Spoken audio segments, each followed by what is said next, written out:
Students, इस video में हम energy relations of Krebs cycle का अध्ययन करेंगे।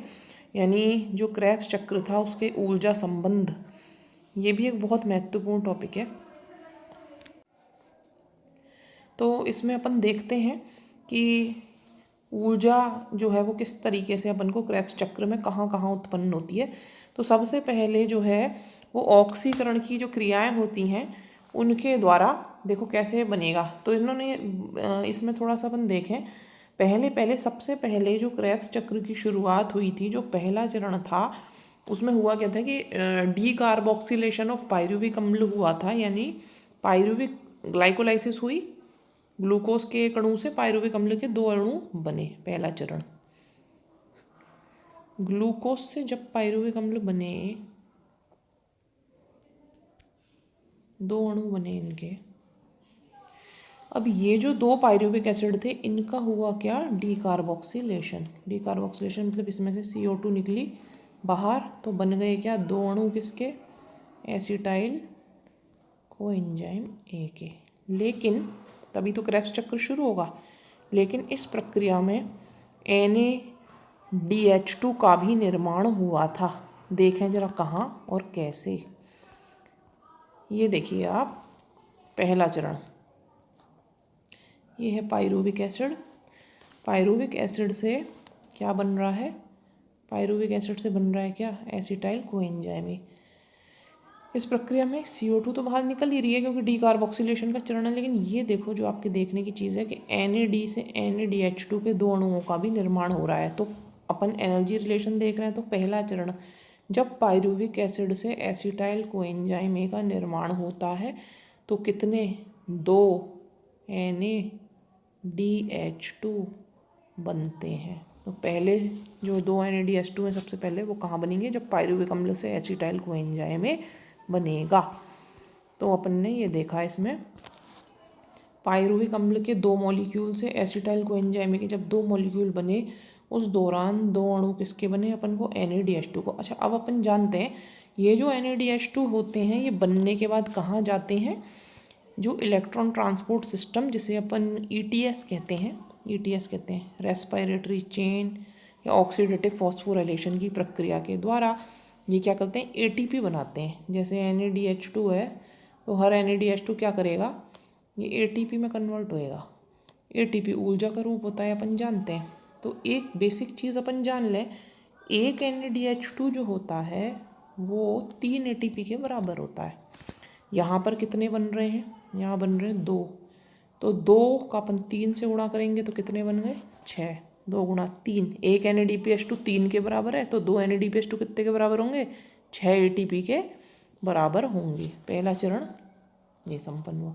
दूसरा, अब देखें, जब आइसोसिट्रिक से, ये जो आइसोसिट्रिक एसिड है यहाँ पर देख लें ज़रा, ये देखो आप, ये वाला चरण है। जब आइसोसिट्रिक एसिड से ऑक्जेलोसक्सिनिक अम्ल का निर्माण हुआ तो ये जो NAD थे इनसे क्या बन गया, NADH2। तो ये कितने बने, 2।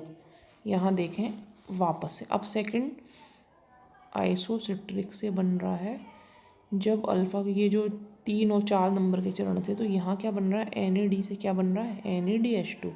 और बनने के बाद ये कहाँ जा रहे हैं, रेस्पिरेटरी चेन में, यानी ETS में। रेस्पिरेटरी चेन का मतलब है वही ETS में जा क्यों रहे हैं, क्योंकि वहाँ जाकर ही NADH2 ATP में कन्वर्ट होंगे। हमें ऊर्जा से मतलब है, ऊर्जा हमें ATP से प्राप्त होगी। तो इसीलिए NADH2 हो, FADH2 हो, GTP हो, इन सब को ATP में कन्वर्ट करना पड़ेगा, तभी ये हमारे किसी काम आ पाएगा। तो दूसरा चरण, पहला चरण ये हो गया, पहला 2 NADH2 यहाँ बन गए।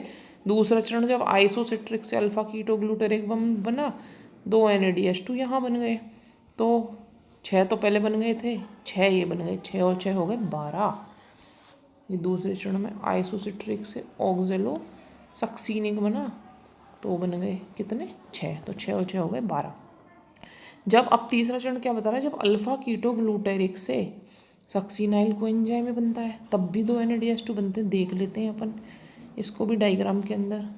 तो यहाँ अपन ने क्या देखा, जब अल्फा कीटोग्लूटेरिक से ये क्या बना, सक्सिनाइल कोएंजाइम, तभी देखो बीच में इस तीर के ऊपर बीच में ये बीच में क्या बन रहा है, NaDH2 बन रहे हैं। ये भी कितने हैं, 2, 2 यहाँ बन गए, 2 यहाँ बन गए, 2 यहाँ बन गए। तो ये 2 बन गए, ये 2 बन गए, ये 2 बन गए। तो कितने हो गए, 2 का मतलब होता है 6 ATP, 2 का मतलब होता है 6 ATP, और फिर 2 का मतलब होता है 6 ATP। तो 6 और 6 12 और 6 3 कितने, 18 ATP इस प्रकार अपन को 3 चरणों में प्राप्त हुए। ये पहला चरण, ये दूसरा चरण सेकंड, और ये थर्ड स्टेप। अब इसके बाद आगे आप चलो तो आप ये देखो यहाँ पर, जैसा मैंने आपको बताया था, जब सक्सीनिक अम्ल से ये फ्यूमेरिक अम्ल बना तो बीच में इस तीर के ऊपर क्या बन रहा है, FeDH2 बन रहा है, FeDH2।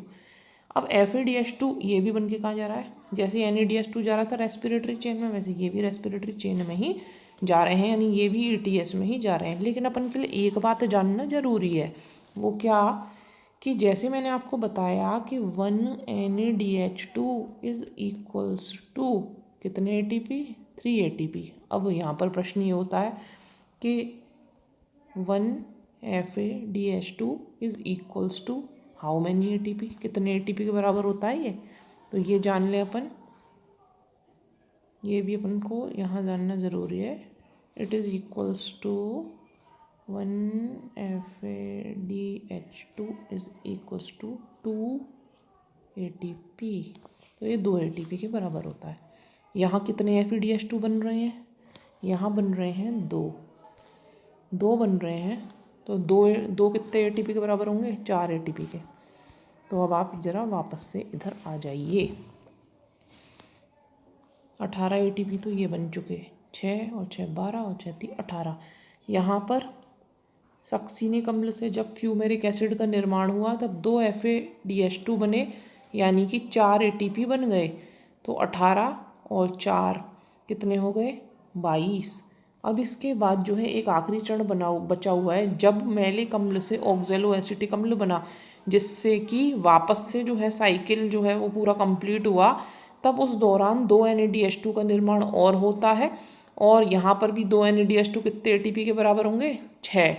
तो 22 प्लस 6 बराबर होता है 28। तो पायरुविक अम्ल के 2 अणुओं के ऑक्सीकरण से अपन को कितने कुल मिला के कितने ATP प्राप्त हुए, 6 और 6 12, 6 3 18, 18 और 4 कितने हुए, 22, 22 और 6 कितने हुए, 28। तो इस तरीके से 28 ATP तो अपन को किससे प्राप्त हुए, ये ऑक्सीकरण की प्रक्रिया से। अब आप कहोगे कि हो गया काम, लेकिन अभी काम नहीं हुआ, क्योंकि आप यहाँ केवल आपने किसकी बात की, यहाँ आपने केवल NaDH2 की बात की, यहाँ केवल आपने FeDH2 की बात की, लेकिन आपने GTP की तो कोई बात ही नहीं की।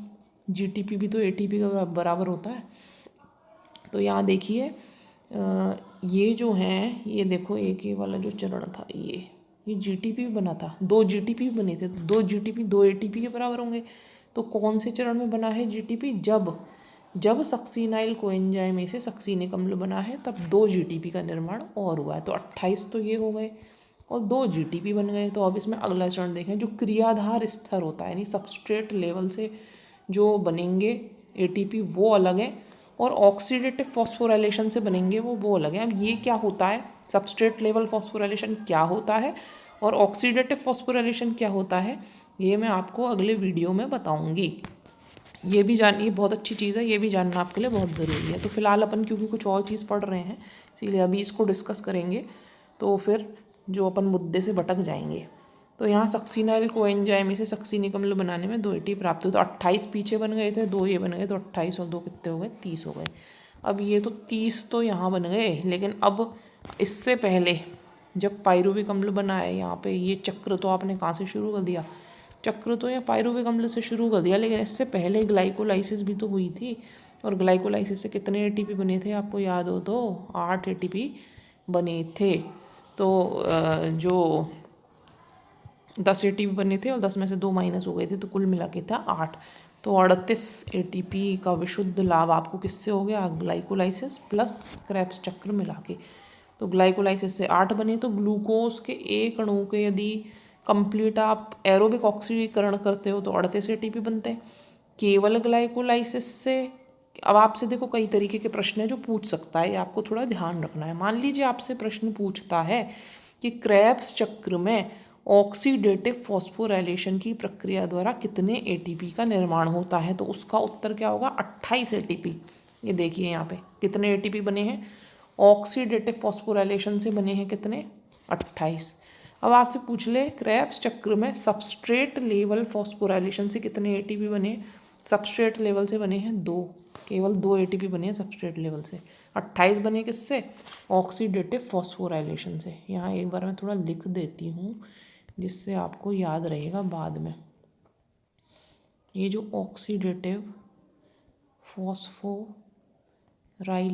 होता है उसके द्वारा कितने एटीपी बनते हैं? 28 एटीपी बनते हैं। ये चीज़ अपने दिमाग में बिठा लें।